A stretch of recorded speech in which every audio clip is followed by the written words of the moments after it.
아멘. 할렐루야. 오늘도 새벽을 깨워서 말씀의 자리로, 기도의 자리로 나아오신 모든 성도님들을 환영하고 축복합니다.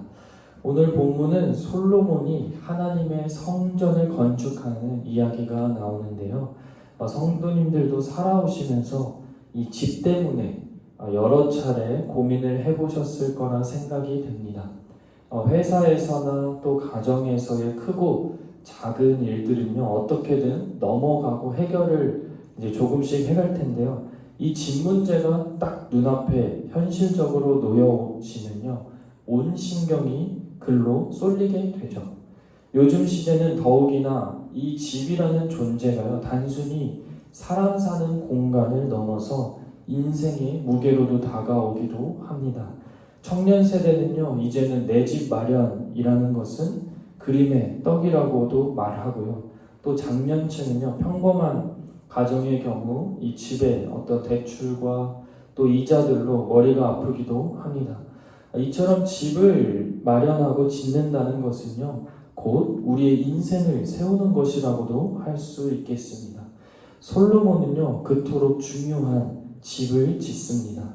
그런데요, 여기서 자기 왕궁만을, 자기 궁궐만을 짓는 것이 아니라요, 여호와의 이름을 위한 집, 즉 성전을 짓기로 결심을 했죠. 어떤 특별한 건물이 아니라요, 하나님을 예배하는 처소를 세우고자 했습니다.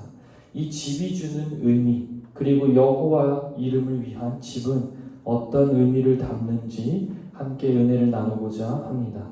솔로몬 당시 상황에서는요, 왕이 신전을 짓는 일은요, 아주 흔한 일이었습니다. 그런데 대부분 자기 자신을 위해서 지었죠. 애굽의 파라오가 피라미드를 세우고 또 바벨론의 왕들이 신전을 의리의리하게 세운 것을 보면 알 수 있는데요.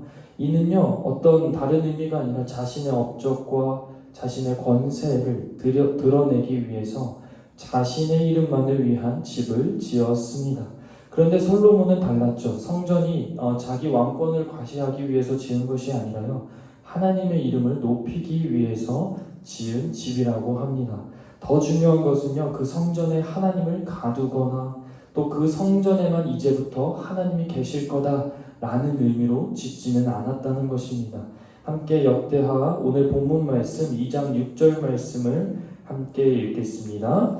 누가 능히 하나님을 위하여 성전을 건축하리요, 하늘과 하늘들의 하늘이라도 주를 용납하지 못하겠거든. 내가 누구이기에 어찌 능히 그를 위하여 성전을 건축하리요, 그 앞에 분향하려 할 따름이니이다. 아멘. 솔로몬은요, 하나님이 시공간에 제약되는 분이 아니심을 이 6절 말씀을 통해서 분명하게 고백하고 있습니다.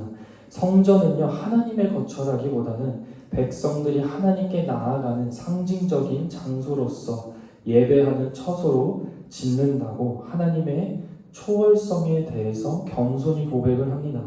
사랑하는 성도 여러분, 오늘 이 새벽도 저희 함께 돌아보길 소망하는데요. 과연 저희는 어떤 집을 짓고 있는지 말이죠. 저희가 짓는 집의 목적이 무엇입니까? 내 이름을 위해서, 내 이름을 높이기 위해서, 또 더 편하고 내가 배부르기 위한 집을 짓고 있지는 않은지요.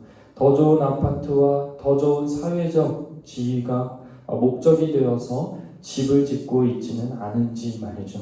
나를 위한 집은요, 결국에 이 모래 위에 세워진 집처럼 흔들릴 것입니다. 반대로 하나님의 이름을 위한 집은요, 흔들리지 않을 것입니다. 내가 드리는 한 번의 예배마다 영과 진리로 드리고, 내가 세우는 가정과 또 내가 하는 모든 일마다, 그런 작은 일들마다 주님의 영광을 위한 일이 될 때 하나님은 그 집을 건강하게 지켜주실 것이라는 것입니다. 더 나아가서 성전은요, 이 솔로몬 혼자 지은 것이 아니라요, 이스라엘 백성들만 함께 지은 것이 아니라는 것이었습니다. 솔로몬은요, 두로 왕 후람에게 사람을 보내달라고 요청을 했었고요, 또 그 재료들을 요청했습니다. 이미 솔로몬이 탁월한 왕임을 인정했던 이들은요, 다른 그 나라의 왕들은요, 이런 큰 요청에도 흔쾌히 받아들이면서 12절 말씀에 천지를 지으신 이스라엘 하나님 여호와는 송축을 받을지로다 라고 다른 나라의 왕들이 고백을 하게 됩니다. 열왕기서는요 조금 더 배경적인 내용이 많이 서술이 되어 있고요. 그래서 열왕기서의 성전 건축을 보시면 더 자세한 어떤 건축의 기술적인 내용들을 기술했다면요, 역대상하는요 이 열왕기보다 더 신학적인 의미를 많이 내포해서 하나님의 뜻을 더 나타내려고 기술된 성경이라고 보시면 됩니다.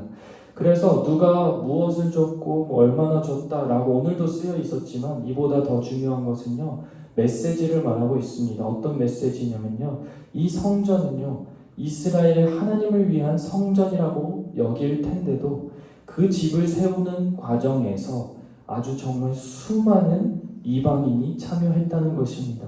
이것은요, 성전은요 단순히 이스라엘만을 위한 장소가 아니었고 하나님의 구원 계획이 이처럼 열방 전체를 향해서 뻗어나가고 있다는 것을 보여주고 있습니다. 이사야 선지자도 나중에 이 성전을 만민이 기도하는 집이라고 선언을 하게 되죠. 오늘날의 하나님을 위한 집은 어디일까요? 바로 이 교회가 되겠죠. 이 교회는 다양하고 여러 모습의 사람들이 하나님의 은혜 안에서 함께 세워져 가는 교회인 줄 믿습니다. 앞으로는요 시대적으로 더 사회계층은 세분화될 것이고 또 이주민은 늘어날 것인데요, 교회는 그 누구를 가려서 환대하는 곳이 아니라 모든 열방을 품는 집이 되어야 되는 줄 믿습니다. 더 나아가서 세대 간의 갈등과 격차가 점점 심해져가는 이 시대 속에서도 세대가 또 세대를 잇고 또 소외된 사람들까지도 품어가는 교회가 되어야 될 줄 믿습니다. 복음에는 경계가 없다는 것을 깨닫고 하나님이 세우신 이 교회 또한 경계가 없어야 함을 깨닫는 이 새벽이 되기를 소망합니다. 마지막으로 이 성전 건축은 실제적인 헌신과 순종이 필요했습니다. 솔로몬은요 이스라엘 땅에 살던 이방 사람들, 아까도 방금 말했었죠. 그 이방 사람들 15만 3,600명을 동원을 하게 됩니다. 이처럼 성전 건축은요 좋은 취지로만 이론적으로만 그냥 뚝딱 세운 것이 아니라요 실제적인 수많은 날들에 걸쳐서 땀과 노동 그리고 구체적인 헌신이 필요했습니다. 함께 본문 말씀 역대하 2장 17절 말씀을 함께 읽겠습니다. 전에 솔로몬의 아버지 다윗이 이스라엘 땅에 사는 이방 사람들을 조사하였더니 다시 조사함에 모두 15만 3,600명이라. 아멘. 이처럼 그리스도의 핏값으로 사신 이 교회라는 곳은요 건물 그 이상의 의미를 갖습니다. 요즘도 마찬가지죠. 건물이 그냥 지어지는 경우는 없습니다. 건물이 아니더라도 상가를 빌리거나 가정에서 예배를 드리는 교회이더라도요 실제적인 교역자와 또 성도님들의 땀과 헌신으로 교회는 계속해서 세워져 간다는 것입니다. 저희 시흥소교회에서도 얼마 전에 풋살장이 이제 완공이 되었죠. 정말 3분 정도도 서 있기 힘든 그 때학볕에서 몇 날 며칠을 성도님들의 땀이 모여서 완공이 되었습니다. 그리고 2주 전에는요 타교회를 초대해서 옥상을 가득 세팅하고 무려 고기를 70kg 정도를 구우면서 식당에서는 또 밥과 국, 또 반찬거리들을 준비해 주셨죠. 이를 위해서 교역자님들도 몇 주 전부터 기획하고 또 곤지암까지 가서 고기를 픽업해 오기도 했습니다. 이렇게 여러 사람들의 땀이 모여서 헌신이 모여서 어떤 결과를 이루게 되었죠? 내 교회 또 타교회 할 것 없이 그리스도 안에서 한 가족이 되어서 함께 어울리며 교제하는 그런 교제의 장이 되었습니다. 초대받고 온 교회 청년들도 제가 괜찮다고 하는데도 같이 그 의자들을 접어주고 또 나머지 쓰레기들을 주워주며 함께 뒷정리들을 도와주는 것을 보면서요 이렇게 함께 지어져 가는 공동체의 모습은 이런 거겠구나 라는 것을 보게 되었습니다.